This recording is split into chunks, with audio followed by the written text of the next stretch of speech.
Series 2 of my podcast, Innervation, where I get to hear the wisdom and experiences of incredible women in science and technology. My aim with the conversations that you'll hear on this show is to bring out the humanness of STEM, science, technology, engineering and maths.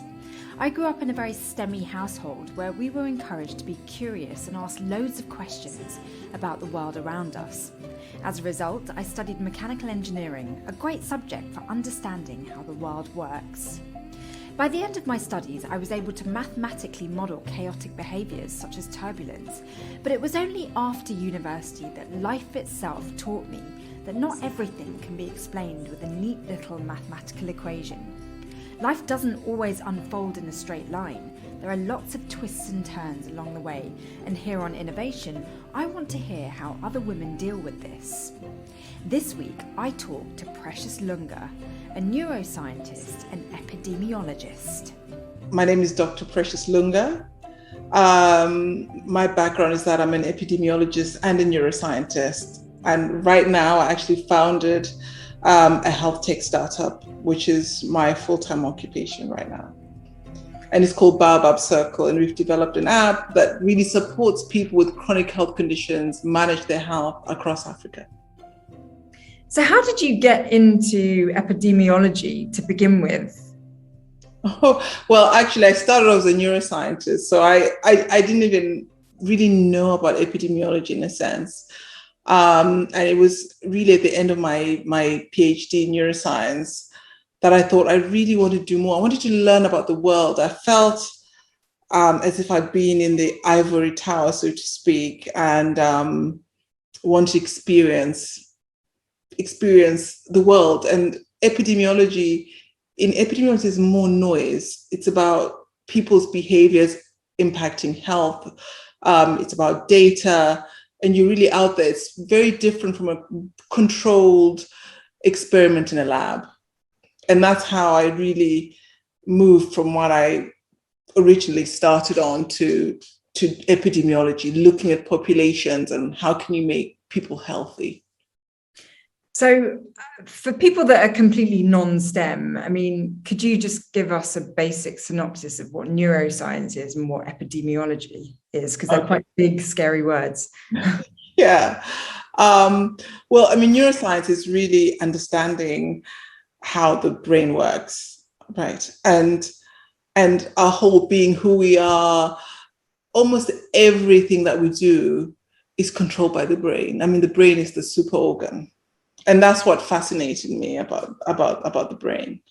And so you can study it from the level of observing behavior right down to individual brain cells and how they fire and speak to each other. So you can go really macro, really micro. Whereas epidemiology is really about studying what are the determinants of health or ill health. And epidemiologist is more like you're kind of detective.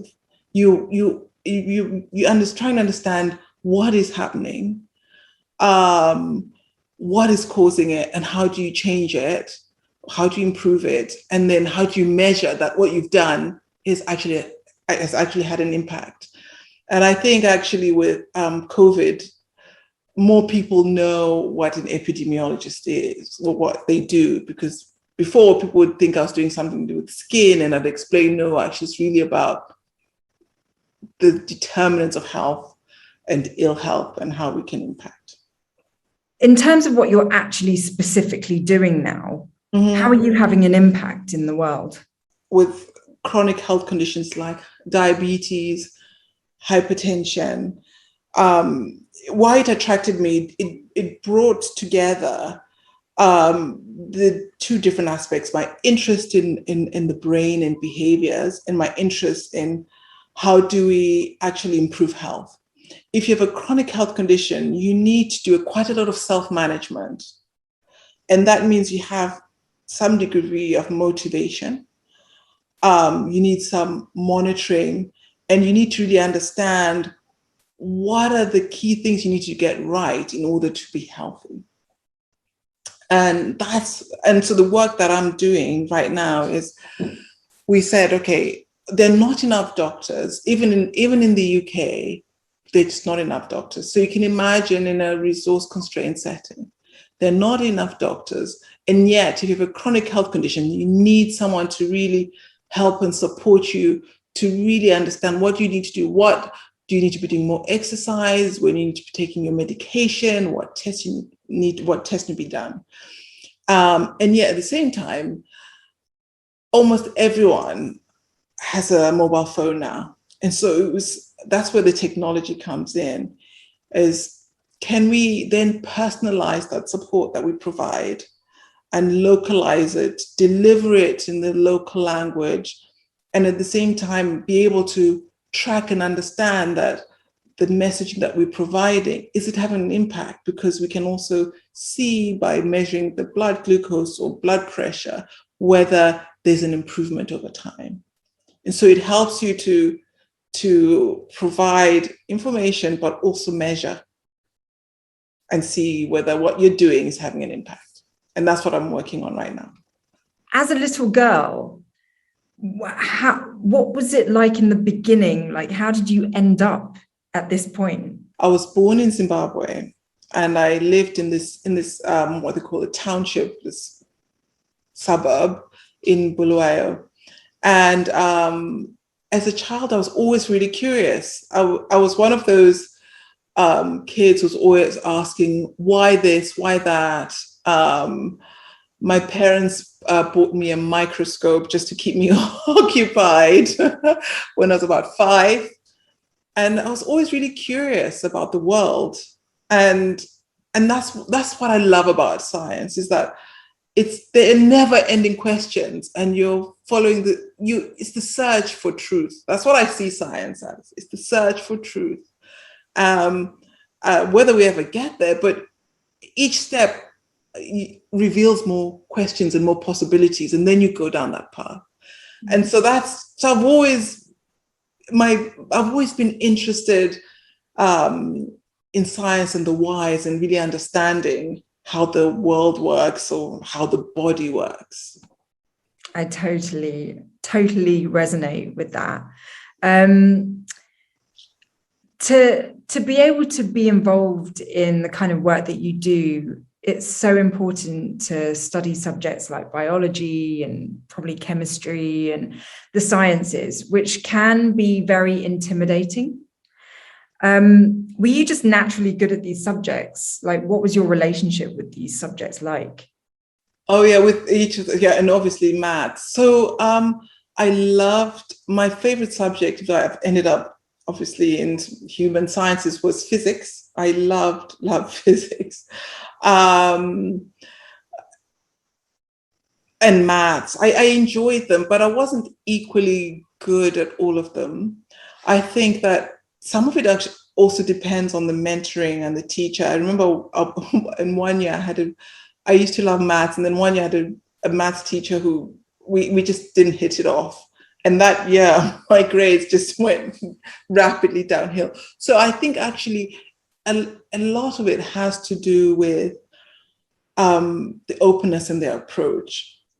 And once I'd internalized that science is really about a voyage into discovery, it's about being an explorer, and that, you know, even some of the greatest minds, that's what drives them, that exploration. It was really freeing. So even if I couldn't figure it out, I just knew that if I worked at it, I would eventually come to some understanding, and that really helped in my progress.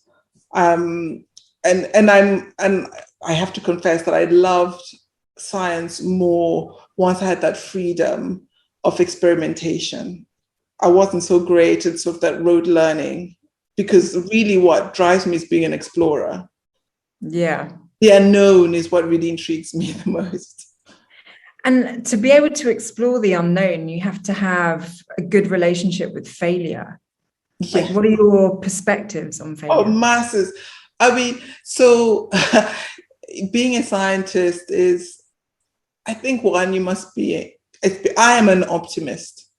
And so it's not so much getting it right. It's about how many times you pick yourself up and the determination you have when you get things wrong. And I realized that the subjects that I enjoyed the most were the ones that took me the longest to understand. Because I had to look at them from so many different angles until I cracked it. And it's really satisfying. So it's really being able to push through those times when you fail, because it's really about failure. If you don't fail, it means, I guess, I haven't really pushed myself in trying to figure out something really difficult.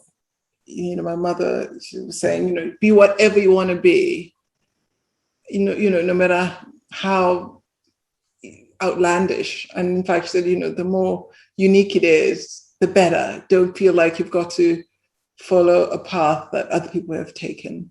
But of course, look, being a pioneer, you have to develop a thick skin as well, because you stand up. If you lift your head up and say, I'm going to do something, people will throw stuff at you. That's just how it is. And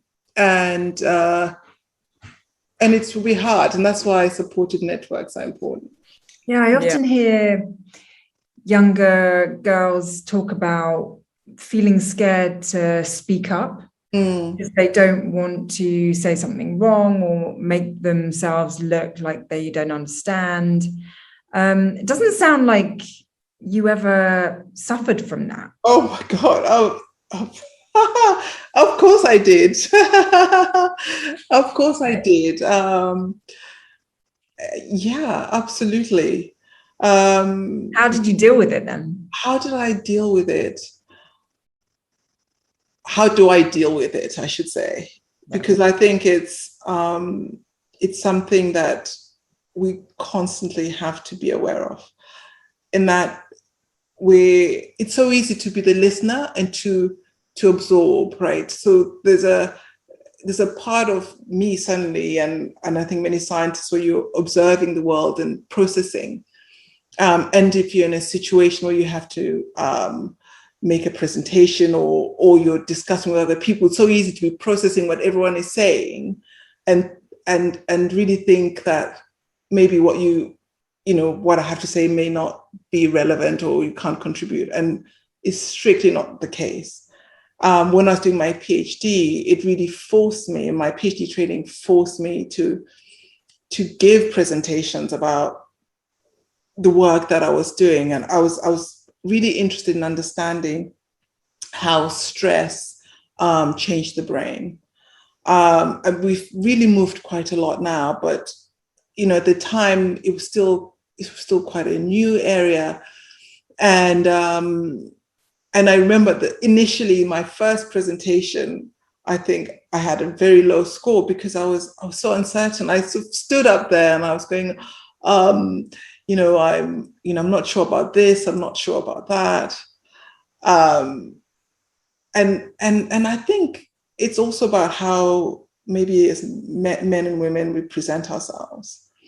Because after that first, we call them duets, after the first duet, I came away just feeling, I didn't feel great. And I remember watching another fellow student, we're all in our first, at the beginning, it's just coming up with questions that you want to answer. And he was a man, and he went there and he was so confident, said this, and actually in our one-to-one conversations, he didn't know any more than I did. And I realized then that actually I was pursuing this because of my interest, not necessarily because I was waiting for an affirmation from someone else. Right. And the next presentation I gave a few months later to discuss, how far I'd got with my research question, it was a completely different experience, because I went there saying, actually, I'm studying this because no one knows the answer to this. And actually, I probably know more than these other people because this is what I'm doing 100% of the time. And I went and I spoke, and when people asked questions, I was curious what their questions were. And if I didn't know the answer, I'd go, that's really interesting. I don't know the answer. I'll think about it and see if I can incorporate it in how I design my next experiment. And so I totally owned it. And afterwards, people came and said, "Oh, that was a great presentation," et cetera, et cetera. But I was still the same person. But it was really about how how I projected the confidence in myself, because I made it about the question. Whereas before I was thinking, oh, there are not many women here. I was very conscious of being a woman and not having many women around. Whereas the next one, I was just really proud of the work that I'd done to date and the questions, and so I was able to manage it better. But it's something that it's a constant thing when you go into a new environment and you're the only woman. I've done neuroscience, I've gone into tech, and then suddenly there are not many women doing technology, founding technology companies. And you find that yet again, people are making assumptions of your ability to process numbers. Go, no, actually, I'm an epidemiologist. I understand numbers. Data is my bread and butter. But that experience early on, that training, has helped me just not internalize people's doubt and preconceptions about the role of women in science. I tackle it head on. Remember that, men also have self-doubt and all of that, but they have other men to kind of, they kind of egg each other on. Yeah. They have their network. And that's why it's important that as women, we have a network.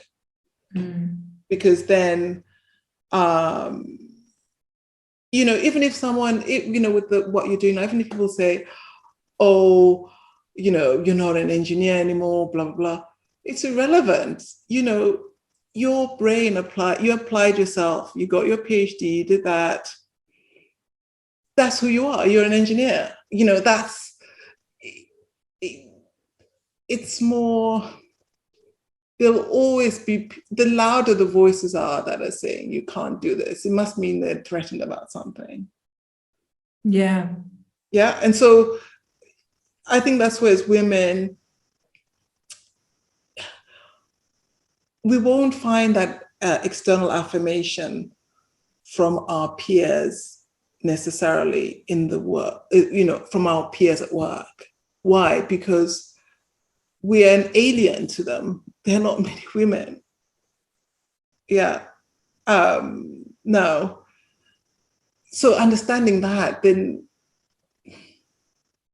what is your goal? Your goal is supporting, getting more women, more girls interested in STEM and getting them out there and supporting them through that. As you start to see your results, it won't matter what all those other people, because they're not your constituents anyway. You're not trying to recruit them into STEM. They're in STEM. Yeah, well, it goes back to what I was saying, that, if we can change, change things fundamentally and get those stories out there of people doing stuff. One of my favorites, have you seen Hidden Figures? I love it. I watched it several times. I felt it was too Hollywood. It was because the fundamentals. But there was, of course, there was a Hollywood thing, but the fundamentals, they existed, and we didn't even know. Why I loved it is that we didn't know the stories. If I hadn't come across that film, I would have not known that there were these amazing women who did this brilliant work. Yeah. And some of it really is the fundamentals of our computing today. And those stories need to be out there, because then you can relate and go, oh, actually, that person looked like me. Yes, they're a woman. Yes, they're a color. I loved what you said about remembering that you're really interested in this. Yeah. This isn't about the accolades. This is about actually doing the work. And this is what's so powerful, is that you're doing the work. You know, you're there on the front line, pushing, advancing this technology forward, and remembering that is so powerful. And I think, you know, women have to, I think, you know, general sweeping statement, but men are very aware of how they are advancing science and technology, but women are so much more self-conscious. And it is about letting that go and just saying, no, I'm participating in the advancement of this, and being proud of that. Yeah, absolutely. It's so incredible. So what are the best bits about your job? I was just thinking how I love my job. The best bits are designing the solutions. I love solving problems. And particularly because I know that when we get it right, it's going to really improve people's lives. So that's my other driver. It's always been, I've been interested in questions to solve, you know, societies or the problems that the world faces. And so applying my brain to that is really appealing. And that's what I enjoy the most. And working with a team. So science is also teamwork. Yes, I mean, we hear sort of, you know, the stories of Newton and then an apple and then suddenly voila. But actually, a lot of science is about working in teams. And a lot of work that I'm doing and that other people are doing is based on the work that others have done before. So it's the team that you work with now, but it's also understanding what came before, and which makes me also interested in, I guess, in history in a way, the history of science and how we got to where we got to. So that's another aspect that I really enjoy. With hindsight, is there anything about your career trajectory that you would do differently? I probably would have started my company sooner.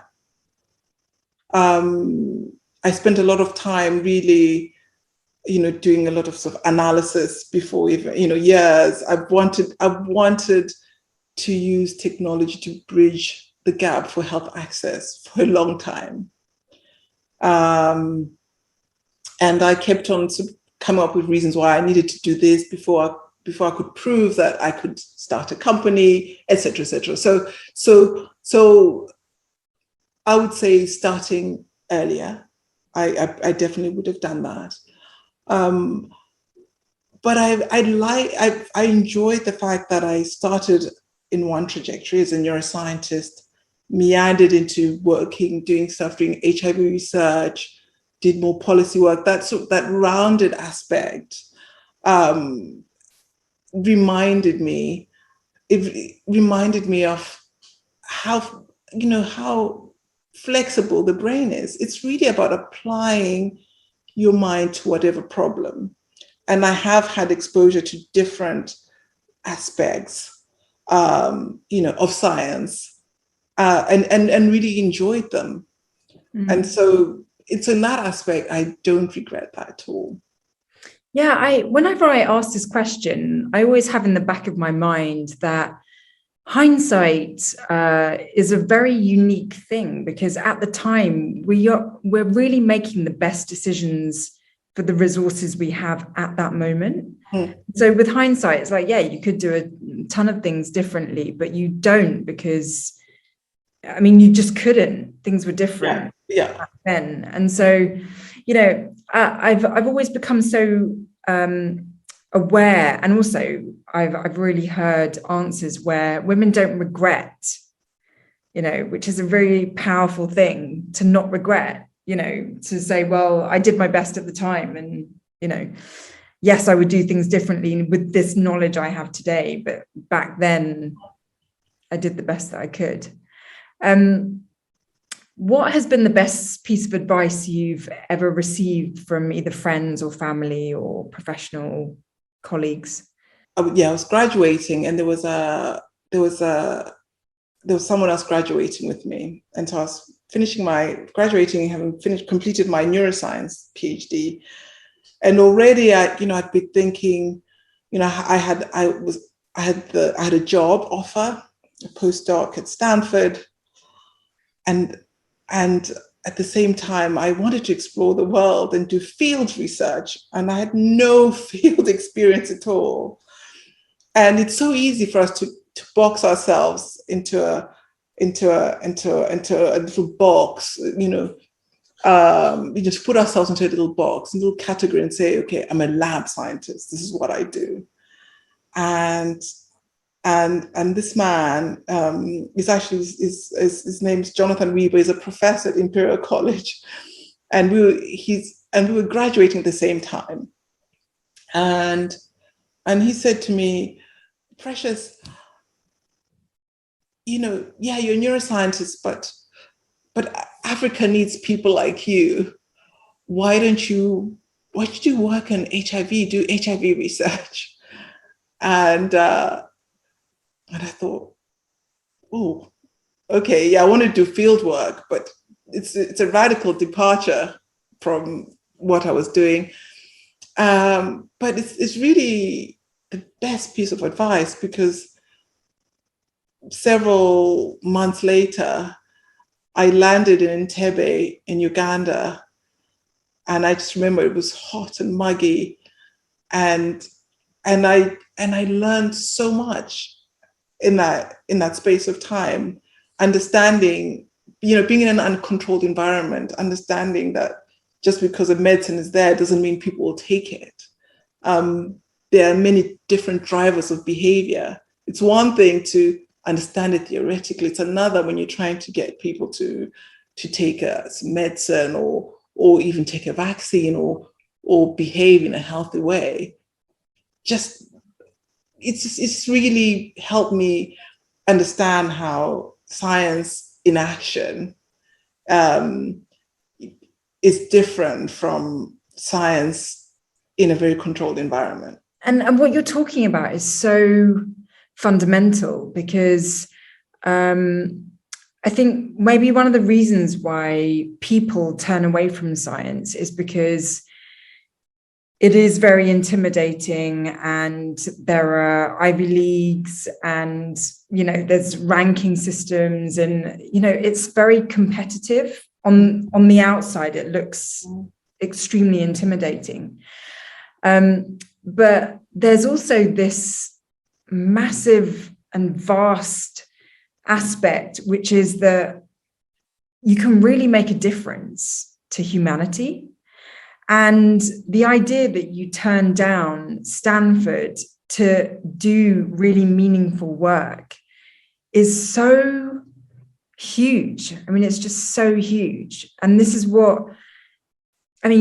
these are the reasons why women should go into science. And it actually doesn't matter whether you're a woman or a man or whoever you are. Like, these are the reasons why people need to go into STEM, because, your life can make such a difference to so many other lives. And it's just so incredibly inspiring to hear you talk about living that. And the fun thing is that whilst you're doing it, you're exploring. So it's never the same.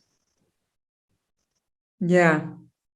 And it sounds like your career has been so enriching. And it isn't just about having this impressive CV where you can name drop of the places you could have gone and, the sort of institutions. You have that as well, but it's also, I just see your eyes lighting up with the experiences you've had rather than the sort of... Oh, absolutely. Absolutely. It brings that additional texture of information, right? And if you're going to solve problems, you want to have as much information as you can. And working with communities has been some of the, I've had some of my best experiences working with communities and understanding problems and understanding the solutions they've come up with, and seeing how I can support them or improve or have additional efficiencies. That's been really valuable. Yeah. So in your field, your STEM field, I don't think the statistics are as bad as the numbers of women in engineering. But how has it been for you as a woman in your particular area of research? Okay, so, well, because now I'm in technology and I'm in a tech company, I think they're really bad, actually. If you think about, there are very few women founders, et cetera, et cetera. So in neuroscience, in the neurosciences, epidemiology, there are certainly more women, and it is an important aspect to have, to have the role models, because it's not even a conscious thing. Human beings, we recognize patterns and we make associations. So if you're going into a room and you're the only woman there, subconsciously, there's a bit of your brain that feels as if you're this maybe in the wrong room.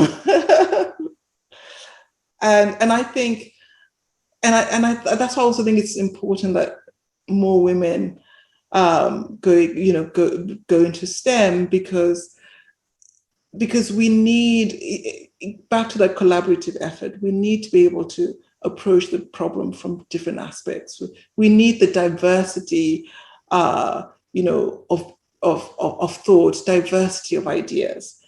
And if we only have one aspect, then maybe, well, not that maybe, then definitely you can also see it in terms of the questions that are answered and that are asked and the funding that's allocated.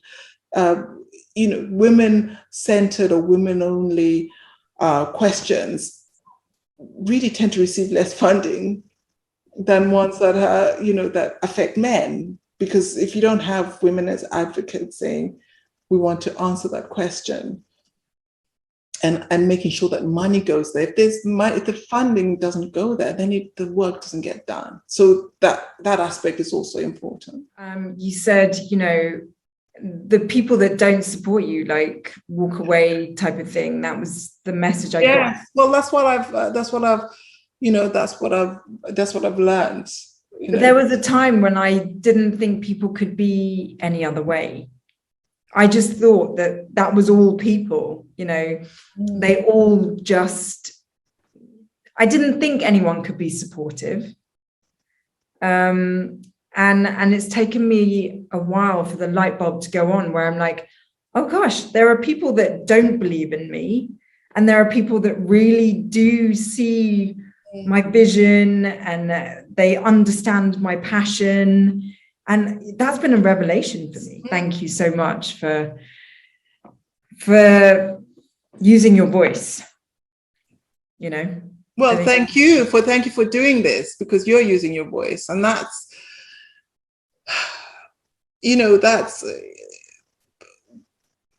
that's also how we keep encouraging people. We speak. If we don't speak, then we can't exactly complain that we're not heard. Yeah. We have to speak up. Yeah. And such a positive thing to speak up about. What we're saying is we want more women. We want more women of color as well. joining science, and it'll benefit science. So it's such a positive thing. We need more of this. So I think it's great what you're doing. Yeah, I feel like building a network is like kind of building a bit of a safety net. Mm-hmm. Because I think, for so many years, I felt very alone doing what I'm doing. And then when we have conversations like the one that we've had, it's like, no, we're all just trying to figure this stuff out. Like, we're all in this together. And I really feel very supported just personally. So yeah.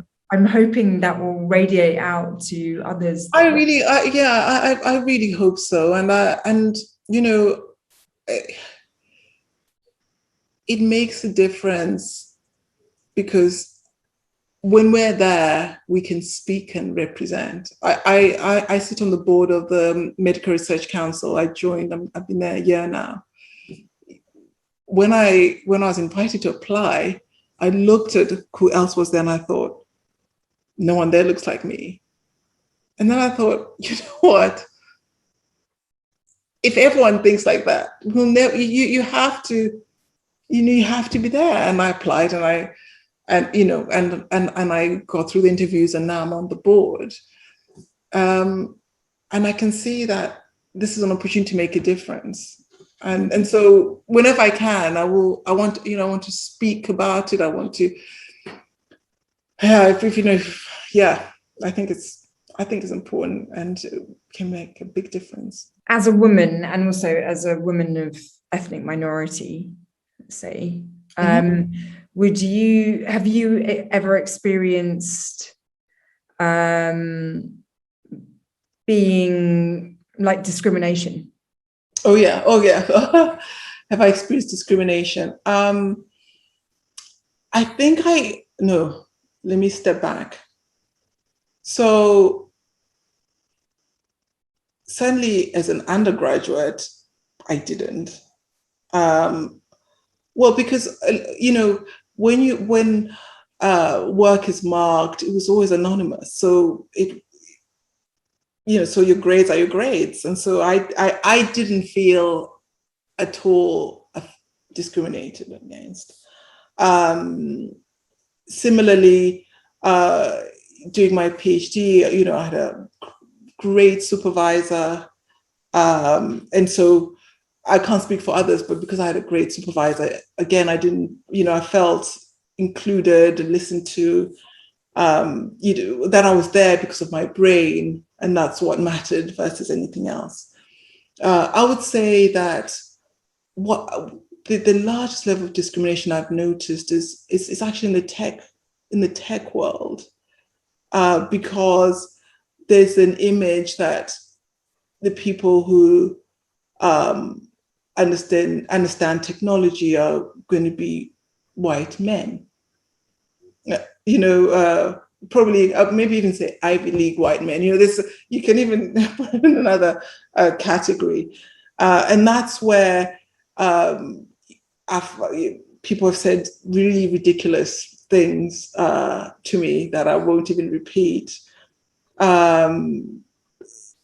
due to their ignorance, really, and making assumptions about people based on the fact that they're women, and if you're a woman of color, then you have that sort of double whammy, really.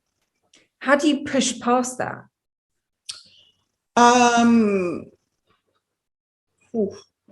Well, I'm a scientist, I'm an optimist, I don't give up. And so you also, it's important to find the people who are open to ideas, who are not closed in, and you work with those, and the people who are, sometimes it's really a matter of educating them, and also that's where that training comes in, because I am a scientist, and once you start speaking, it becomes clear that I speak and then I know what I'm talking about. Yeah. But sometimes with prejudice, you don't even get to the room where the that anyone can listen to you. So it's really about knowing that actually some doors are closed because of prejudice, and some doors remain closed even after you've really knocked very hard at them. But you find the open doors and you just never give up, and you don't internalize someone else's prejudice. It's their problem. Yes, I love that. Yeah, no, just as a very young graduate, when I came out of university with my doctorate and I was in engineering and I was the only one, at that tender age, it was really difficult to not internalize the prejudice. And so I really thank you for saying that, because I think if anyone's in that similar situation today, they really need to hear that. Because otherwise we'll just end up losing more skill and more talent in an area where we need more women. So yeah, and I think what would be good is having more networks. So being able to speak to someone else. If as the lone engineer in the room and you experienced it, I mean, you can't turn around and say to those same people, you need a safe space or a network of like-minded people that you can talk to. And then once you realize, it's all about data points, and you realize, oh, maybe someone said, oh, I'm not quite ready for this role. But actually somebody who's not as experienced or not as good as me, got that job. You'll probably find, if you talk to other people, you'll be able to actually see that there may be a characteristic, maybe they're all women or maybe they're women of color, and that they're others. Yeah. Yeah. And you're not alone. It's when you internalize, you think, oh, it's me, I was less. And that's the danger. And I think that's how we also lose women in science, once people start thinking, oh, maybe it's not for me. No, science is for everyone. Yeah. And women of color, we can do the science. Yeah, there's a lot against us. I mean, I don't want to sort of, it sounds negative by saying that, but I think I'm just acknowledging that women actually have to juggle quite a lot. Yeah. Mm-hmm. Because on top of everything that we've discussed, there's also other aspects of being a woman, like motherhood and juggling relationships. And how do you balance?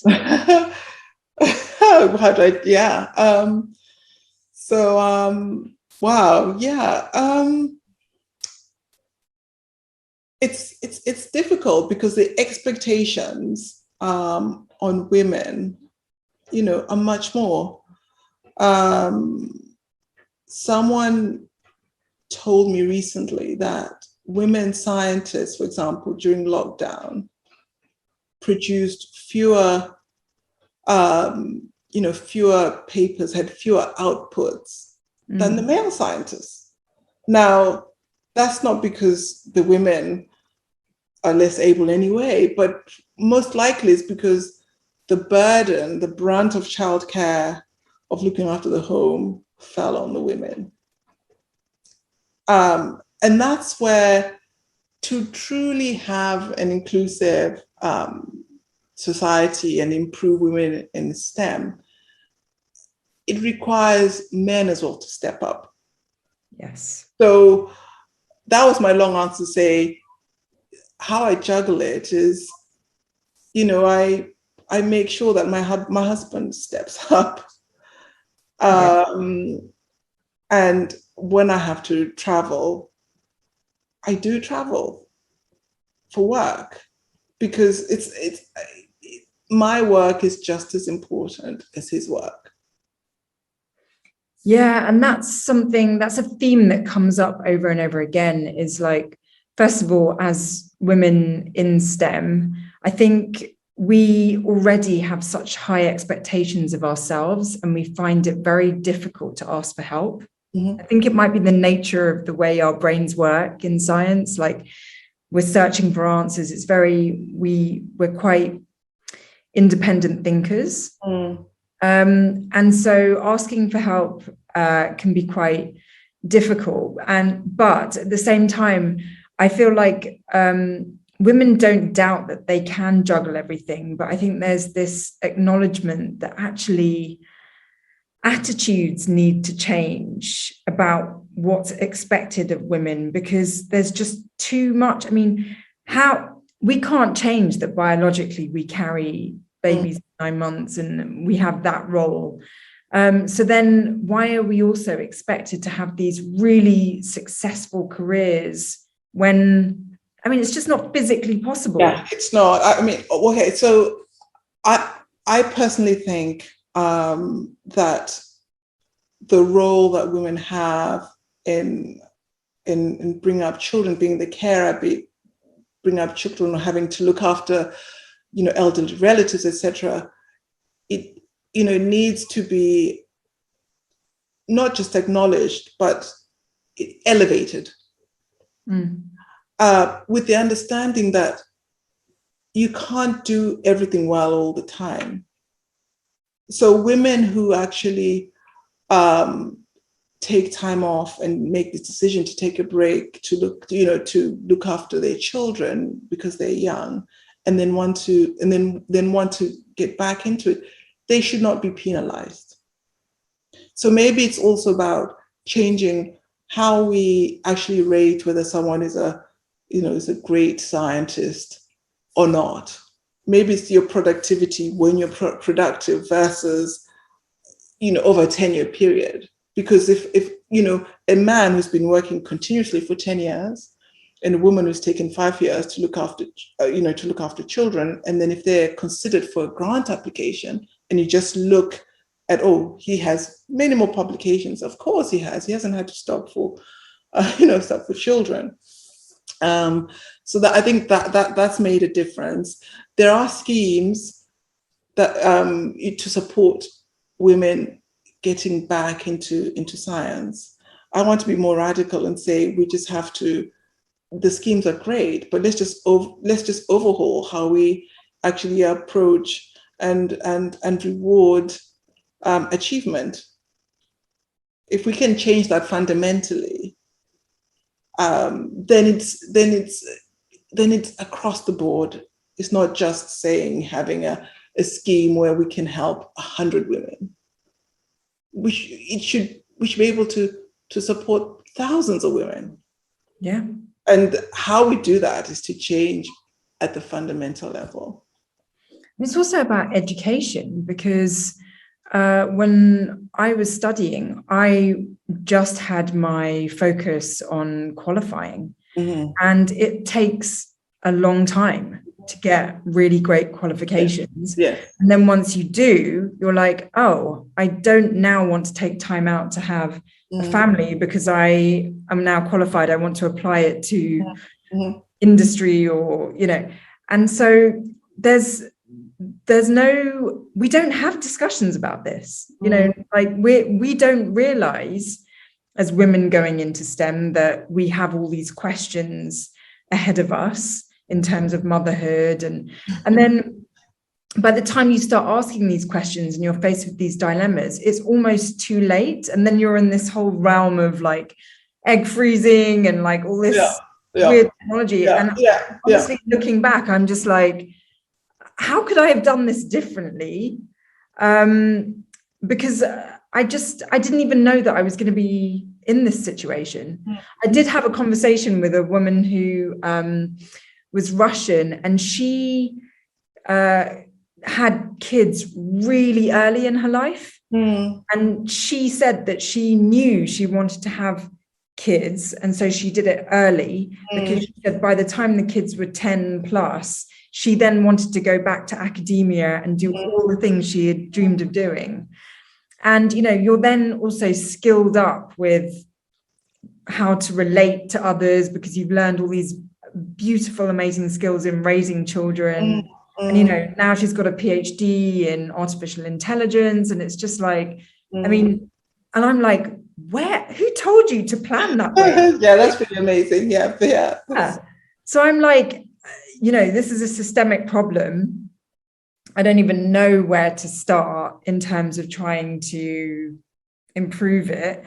But I am, you know, in having these conversations, you know, with women like you, I'm starting to piece together how it could possibly be tackled, but it's a giant problem, and it's to do with the way the system is set up. Yeah, and maybe, yeah, that's a really good point. I mean, if only in my first year in science, we had there was a curriculum of women in science, and the discussion of, having a discussion around how do women progress in science,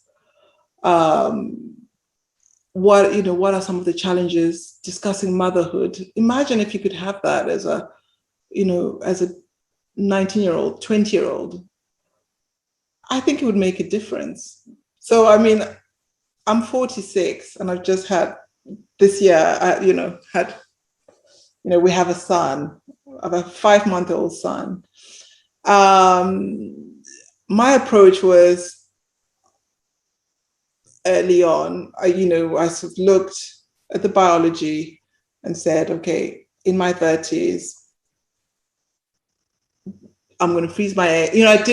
I did take the scientific approach because I didn't want that pressure. I didn't want the pressure of thinking, the clock. And in any case, once I started to try and have children, it took a very long time anyway. And my career is important, but having a family is also really important for me. And it's only when I was really up against it, I realized that I wanted both. And as women, we shouldn't be forced to have to make a decision whether we have one or the other.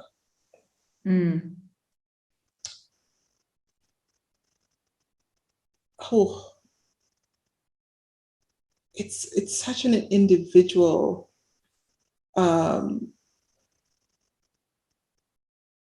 choice. And and also, when you're 22, you don't know whether you want to have children. I wasn't really thinking in that way when I was 22. And and in any case, egg freezing, whatever, is not necessarily suitable or desirable, for other people. And that's why I think it would be good to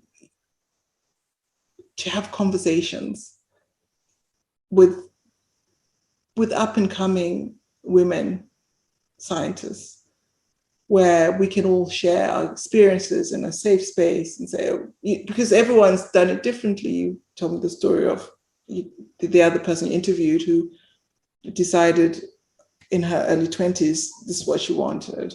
And so she went for it. I was just immersed in doing what I was doing. As an explorer, I was following the problem, and I could do this, and then I have to travel, and I have to live in Mozambique for a few months or live here for a few months because of the work. And because you're immersed in it, of course, you're not necessarily thinking in the long term, but time is a dimension that is forever marching forward. I think, for me personally, having being a mother, being a working mother, has challenges. And yet, for me, there's an added dimension of the looking at problems from another different aspect, the creativity that has to come with having to juggle all of this. And some people will make the decision that, they'd rather one or the other. And, that's okay too. We all make the decisions. We all make the decisions with the information that we have. Mm. It's so intensely personal, really. You can only live the one life, which is yours, and having a meaningful relationship with yourself and your partner, because I say yourself because it's not about being egotistical. I just mean it's really important to know yourself and what is it that enhances your life. So it's not about what makes you happy, it's about what makes you happier, right? There's a sort of fundamental, and only you can answer that question. And it's not really about, society's expectations, etc. Because there was a time when I remember thinking, oh, because I'm a woman, the expectation is this is what I'm going to do, etc. I'm going to have kids. But surely, there's an alternative way to be. I remember thinking about that when I was in my early 20s. And so having a baby was because, fundamentally, I really wanted to have a baby. And,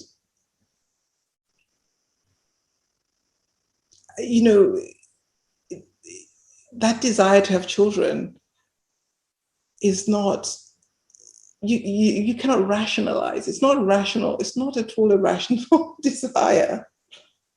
It's just a feeling, an emotion that you have. Mm. That's where being a neuroscientist helps, because I know any rational explanation I come up with, it's just the topping on really emotions they're visceral. It's not our our neocortex. No, it's much older than that. Yeah. So it's just really acknowledging that that's part of being a human being, that we have these emotions and these drives, we call them drives. And there's no rational reason why I have that drive. So that's what motherhood was, one of my drives. And so I went with it. There's no rational reason. And so it's that. So that's why I said, understanding yourself. So I'm branching over to philosophy here, but one of my favorite philosophers is Spinoza. He wrote, Ethics. I don't know whether you've read it. And because he was interested in what are human drivers, the drives, thirst, hunger, all those things, what are they, and what is the optimum? And so it's understanding the optimum for yourself. And that's really individual. And so that's why understanding yourself is also, I recommend it. It's not something, I'm not saying I understand myself completely. Well, I think it's a lifetime's work. Exactly.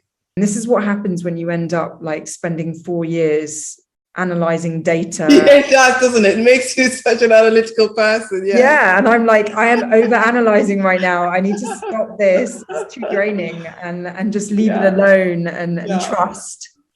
Yeah. Trust. Yes, I think so. I think trusting, listening, checking in with yourself, and it's not like a maths problem, where, you kind of know, if it's something that someone's done the proof of, no matter how difficult, you sort of know, well, if I crack and I'll get the answer eventually. It's not like that. It's because, as I said, it comes down to your state at that time. Yeah. And it's impossible to unpick whether it's the gene saying I must reproduce, desirability bias, how on earth are you going to use that same instrument that processes this? How is it going to really unpick all the layers? I mean, that's why, we use external measurements, because we know that if we used internal measurements, that's why I use a ruler and all that stuff, because we, remember those experiments that you did early on to show why we needed, to be truly objective, you need another measuring instrument. So there's no way you'll be able to unpick all of that, because that same brain that's unpicking all of that is the same brain you're expecting to measure. So you just gotta sort of go, you'll never know. The real world, back to what I was saying, is messy. And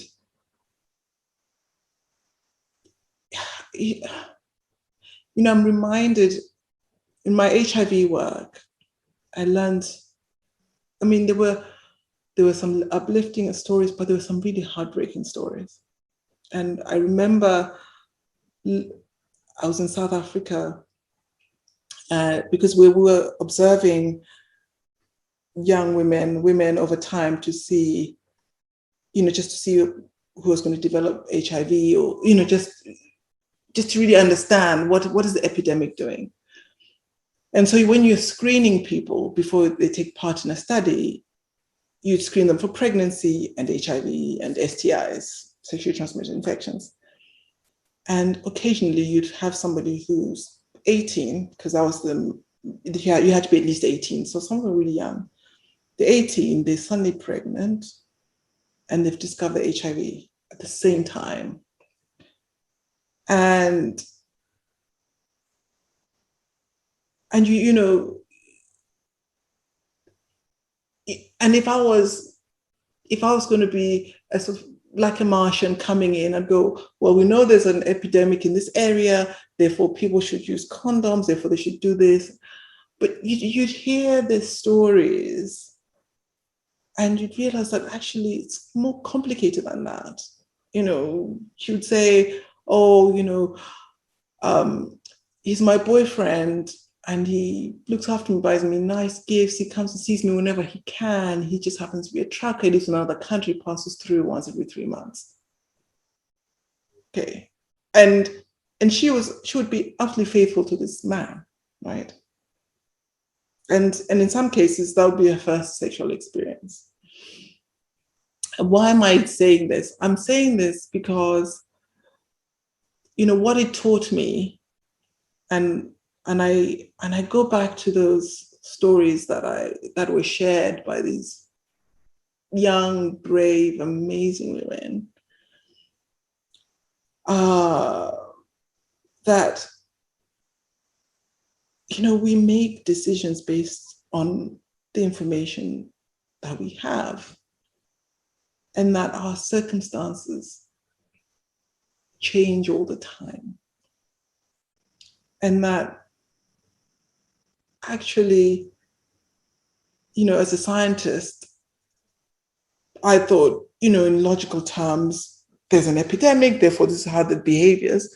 It doesn't work like that, because our brains are not wired like that. I mean, just even look at COVID, even with people dying and the whole thing about, do people wear masks, do people this, people would have raves in the pandemic.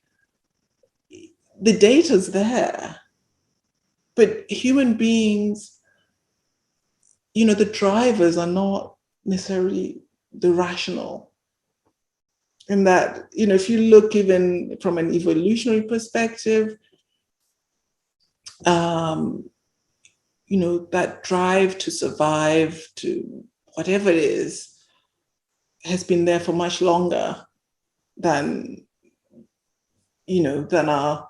language or our other abilities as human. And just as it applies to those people, it applies to us, even as scientists. We are still human beings. We are not machines. You're not a machine. I'm not a machine. Mm. So go with gut, basically. Well, probably the best. Yeah. Well, obviously, where it's clear that this, obviously a car is, you're about to cross a road, look before you cross, be simple decision-making on something that's simple. It's easy to make a decision. But we know that when it's not immediately obvious which is the right option, because the answer will be in the future, and we cannot predict the future. No one really, we make estimates, right? But it's really difficult to predict the future. When it's those fine balances, emotions and feelings, that's when they start to play a role. Previous experiences, that's even subconscious, comes to play a role. Mm-hmm. There's a whole neuroscience behind decision making and all of that. It's fascinating. Mm. That's one reason why I love being a scientist, right? It's that. Well, it's the convergence of like science and philosophy and the origins of everything. I love those intersections. Yeah. And so, about you thinking, do you want children, etc. Having the relationship, being happy and enjoying the relationship that you have, that's also important. Yeah. And long may you enjoy it, but when you don't enjoy it, then you do something about it too. I think it's more part of the reasons why human beings probably have more stress than a zebra, or a zebra sees a lion, freaks out, the lion's gone, relaxes. Human beings, we fast forward about possibilities, so we layer and layer on. Maybe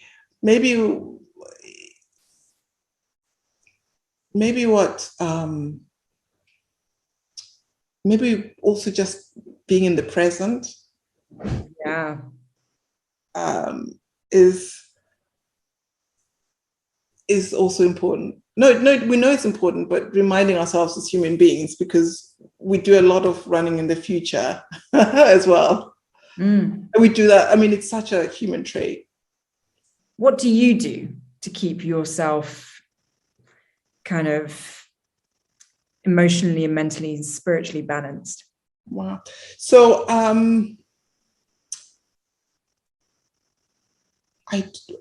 first off, on the physical side, I think actually being healthy physically is also important. And I have a lot of energy. And maybe some of that is because my brain is always, I'm always thinking of ideas. So I actually have a lot of physical energy. So sport is important. I love doing sports that use both my brain and my body. So fencing, climbing. I haven't been diving for a while, but I do diving as well. Because when I'm doing those sports, I have to totally focus on them, and they're also physical. I also enjoy swimming. So swimming is also another one. But swimming, you can autopilot swimming. But I particularly like those that engage my brain as well as my body. So that's how I get rid of my excess physical energy. And I found that once I used up that excess physical energy,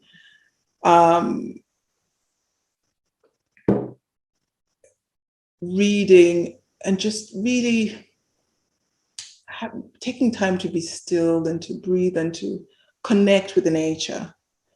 I love going for walks and just marveling, I'm back, I'm not, just marveling at the leaves and how they turn, just observing. So that observational aspect, expands me and puts us into context of, I'm just another human being. There've been human beings before me, there'll be human beings after me. I'm just a custodian on this earth. I'll just try to minimize, not damage too much, hopefully improve, the fact that I'm using up oxygen and releasing CO2, hopefully I can improve the world in some way. And every day I find something to be grateful for. So that gratitude is grounding. I feel immensely grateful for having the sort of brain that I have that,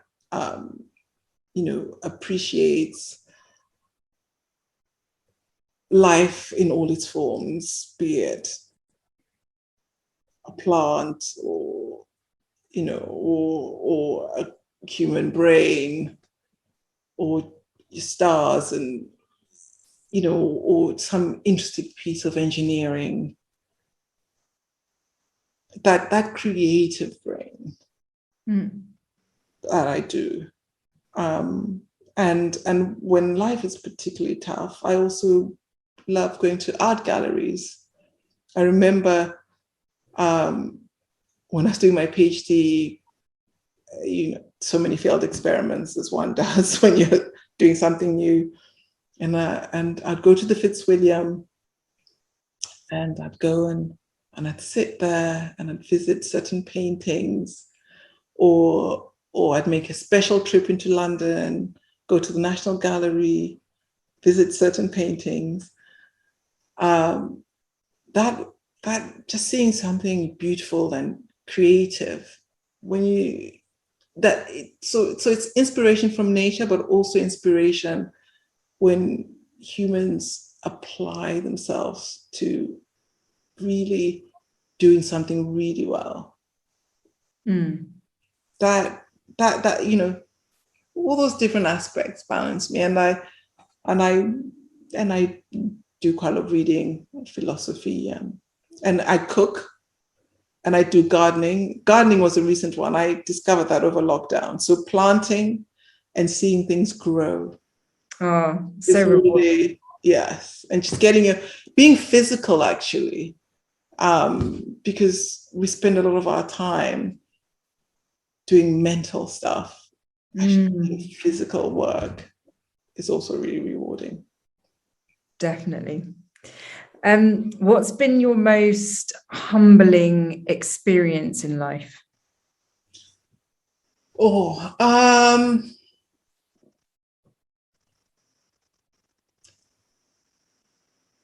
Yeah, I mean, when I thought I was a know-it-all, landing, thinking this is all we needed to do and we could solve the HIV epidemic. And what was really humbling was really understanding that people have to juggle so much. And that life is messy. It's not just clean cut. It's not an algebraic equation. Or if it is, it's a really complex one. There's so many inputs. And that's what's been really humbling. And really learning a lot from them. and understanding that actually, as humans, to be truly happy, we don't really need that much. They're just some basics that we need. What do you think is your greatest superpower?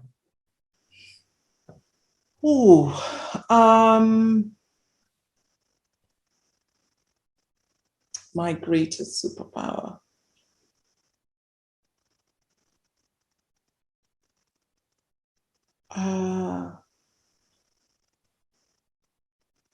Probably my fizz.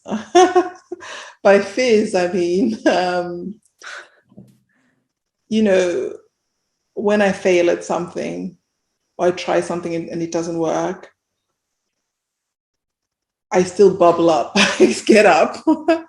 And I think that ability to stumble and fall and dust myself up and say, okay, I'm going to get up again and I'll try something else. I think I'm really grateful for that attribute, because that's what makes me an optimist. Because I go, okay, this is what's happened. Let me get up and try something else. And then I try something else and I try something else. Oh. That's awesome. I love that. Your fizz. You've talked about role models and mentors. What do you think has been their best qualities in terms of that role? I've been fortunate to have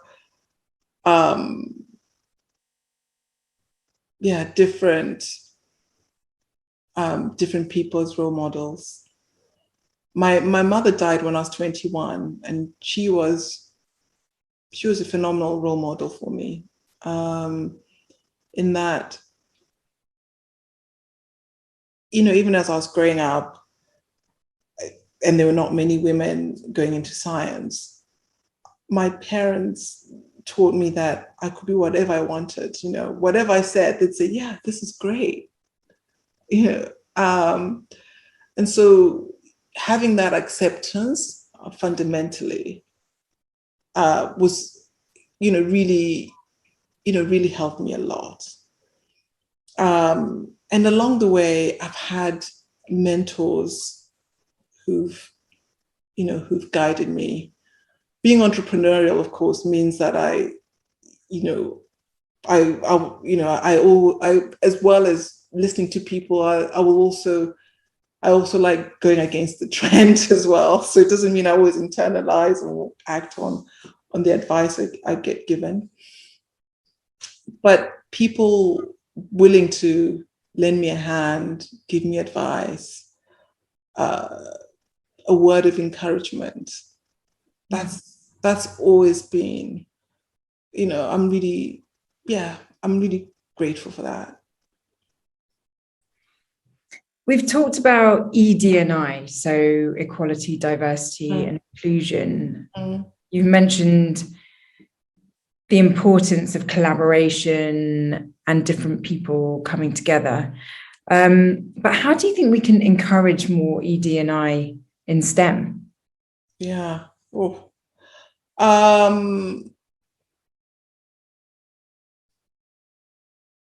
At the level of the universities, I think that's a start, right? Because I think you have pupils, you have probably a large number of girls doing really well at GCSE science subjects. Maybe quite a few fall off at A levels, but maybe quite a few still carry on. And then it's at each level you have leakage. Yeah. And in my own capacity, I think mentoring girls at school is important, so they can see role models. When I can, I've given talks. I haven't done it for a few years, but one of the things I enjoyed doing was going into schools and talking to people what it's like being a scientist. And people would look at me and go, but you don't look like a scientist. Which is perfect. Right? Just like break those stereotypes. Yes, because then I'd say actually,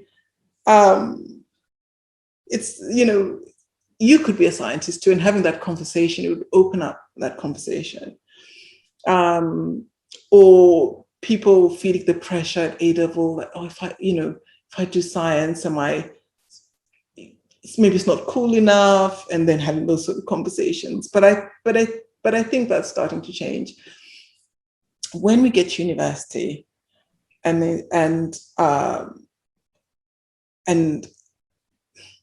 it's great. Of course, we can work on getting more people of color, more women taking up subjects. We need the people teaching to be also women and people of color. And that's where we're failing. There's not enough diversity at the teaching level. And we need more professors. We need, we need to start seeing those results. Why are they not there? Because people leave academia. Are you in academia? Yeah. I'm not in academia. No. Yeah. You see what I mean? So we're an example of the leakage.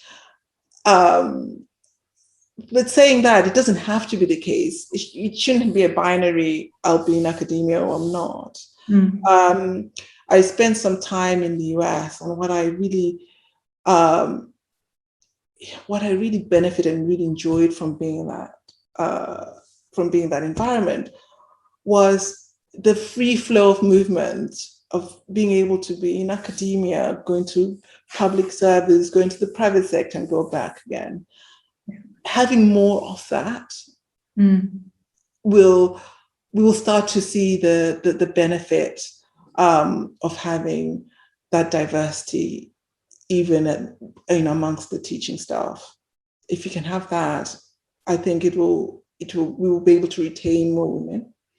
Yeah, have more people of color, and it will enrich us. And you can look at it from an equity lens and say it's important because it's about equity, yes, but it's also important from the perspective of actually being able to be creative. And as a country, if we look at the UK and if we look globally as well, it's also important in what we can, the ideas we generate, the solutions we come up with to have that diversity. So it benefits society as a whole to have that diversity. And that's why we need to take it seriously. Yeah, I mean, I just completely agree with you. It's so important to have representation in STEM, and we really don't.